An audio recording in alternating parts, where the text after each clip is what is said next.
Most people admire Mother Teresa, and she was once working with the poor and the disenfranchised in India. And a tourist was there watching as she was looking after some poor person, cleaning their wounds. And the tourist looked around and saw the need, or the amount of sick people all around, and he was overwhelmed. And he said to Mother Teresa, you know, why are you doing this? What difference are you making? The need is so big. What you're doing is just like a drop in the ocean. And Mother Teresa said this, and I'll never forget it. She said, every ocean is made up of many drops. And she kept on looking after that one person in need.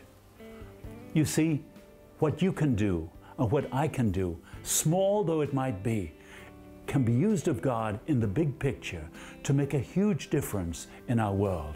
If each of us does a little, it adds up to a lot. There was a lady in a church. She was an evangelical. She was a secretary to the pastor. And she suddenly realized that she was living very much for herself. She was a good Christian, but she wasn't thinking of others. She was very much focused on herself and her family and her needs and her religion. And she suddenly felt convicted that she needed to look for opportunities, like you do and like I do, to maybe do something for someone else. So she was driving with her husband on a Saturday, and they were driving down a major street, and suddenly she noticed it was a hot day, and there was a lady in a burqa, all dressed in black, totally covered with only the eyes showing, carrying 17 bags of groceries in the hot sun. And she suddenly stopped and said to the husband, pull over. And they pulled over, and she got out of the car and said to the lady in the burqa, we will be happy to take you in the van. And the lady shook her head and refused to go in, and she kept walking. So the Christian lady got back in the van and they were driving off, but she just couldn't get it out of her mind. So she said to the husband, no, stop again.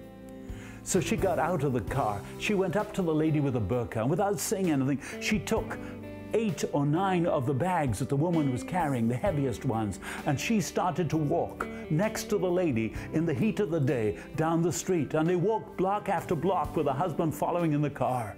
They got to an apartment building. They got in the elevator, went up to the floor carrying all these groceries. When she got to the door of the apartment, the lady with a burqa, there was no one else in the corridor, took her burqa off, and she was crying. She said, why you do this? Why you do this? And the lady was able to say what you and I could say when we do stuff like this.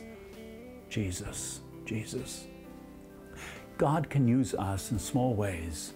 If we really believe what Jesus said in John 14:27, where he says, you know, my peace I give to you, not like the world give I to you.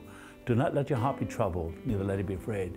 If we really believe that Jesus gives peace, then we need to not only have that peace, but we should be able to give it in small, loving ways throughout our day.